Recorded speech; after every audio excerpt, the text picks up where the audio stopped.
किसी के उसकी मजबूरी का फायदा उठाने के लिए नहीं करते। ये भारत की कभी परंपरा नहीं रही। ठीक है, हमारे यहां पर विषमता है, हम उसको स्वीकार करते हैं। समरसता का अभाव है, वो भी हमारी एक कमजोरी है। लेकिन इनको दूर कौन करेगा? तो दूर भारतीय परंपराओं से ही होगा। विदेशी तौर तरीके और तंत्रों से बाहर से आए हुए लोग केवल अपने कुछ हेतु उद्देश्यों को प्राप्त करने के लिए सब करते हैं। ये समाज को समझना चाहिए। और इसलिए जो सेवा की जाती है उसमें सेवा का भाव होता है क्या? उसमें कुछ संवेदना है क्या? वो कब जगती है? जब अपनापन जगता है। क्यों करना है? क्योंकि ये हमारा अपना है। अपने यहां पर एक बहुत बड़ा दर्शन बोला जाता है जिसको कहते हैं एकात्म मानव दर्शन, पंडित दीनदयाल उपाध्याय। आज की राजनीतिक भाषा में उसको कहते हैं अंत्योदय, यानी अंतिम व्यक्ति का उदय। हम बात तो बड़ी करते हैं, 2047 के भारत का लक्ष्य भी सामने आ गया, समृद्ध भारत, सशक्त भारत, ज्ञानवान भारत, समरस भारत। लेकिन वो कैसे होगा? जब तक अंतिम व्यक्ति का कल्याण नहीं होगा, उसको घर नहीं होगा, उसको 2 समय का भोजन नहीं होगा, उसको एक सामान्य शिक्षा नहीं होगी, चिकित्सा नहीं होगी, सामान्य सुविधा नहीं होगी, तब तक ऐसा भारत बन नहीं सकता। ठीक है, चंद लोग बड़े हो जाएंगे, लेकिन पूरा समाज हो सकता है क्या?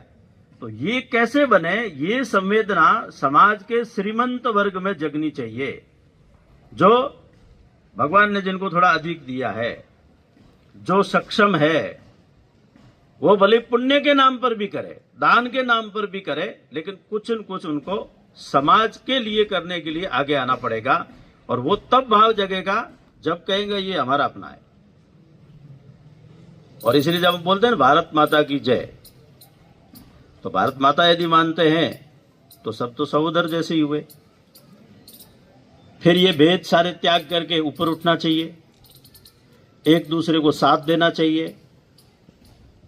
ये करने के लिए आज आवश्यकता है कि एक बड़ा जब मन बनेगा, अपनापन, अपनत्व का भाव जगेगा, तब हम किसी के सुख दुख के साथी बनेंगे और उसके साथ में जाकर के खड़े होंगे।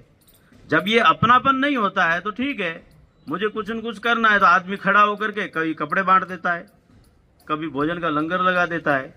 किसने किया, कितने लोगों ने किया, उनकी जरूरत थी, आवश्यकता थी कि नहीं थी, उसका कितना सदुपयोग हुआ या दुरुपयोग हुआ। आजकल जितनी भी, अब कोविड काल का हमारा अनुभव है, क्योंकि जैसे ही प्रारंभ हुआ तो बहुत लोगों में उत्साह था, हम भी करेंगे हम भी करेंगे। लेकिन 2-4 दिन के बाद में सब थक गए।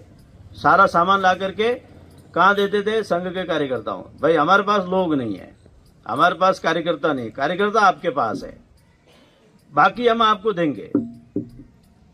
आप यहां पर भी चलने वाले अनेक जो संस्थाएं हैं, आप उनके पास में भी जाकर के यदि देखेंगे तो वो भी सेवा कार्य तो करती है, लेकिन क्यों करते हैं? कुछ न कुछ दान पुण्य करना होता है, इसलिए वो देखते हैं। मकर संक्रांति का दिन देखते हैं, एकादशी का दिन देखते हैं, वो चाहे गाय को चारा देने से लेकर के भोजन, वस्त्र इत्यादि जो भी देना हो, ये सारा करते हैं। लेकिन हमारा जितना भी तंत्र है और जो सेवा क्षेत्र में स्वयंसेवक समाज के सहयोग से जो काम करते हैं, जिसमें जो आप में से स्वयंसेवक नहीं है उन सब का भी सहयोग भी रहता है, आशीर्वाद भी रहता है, तो वो केवल मांगने वाले खड़े नहीं करते। हमारे सेवा में संस्कार भी है और स्वावलंबन भी है।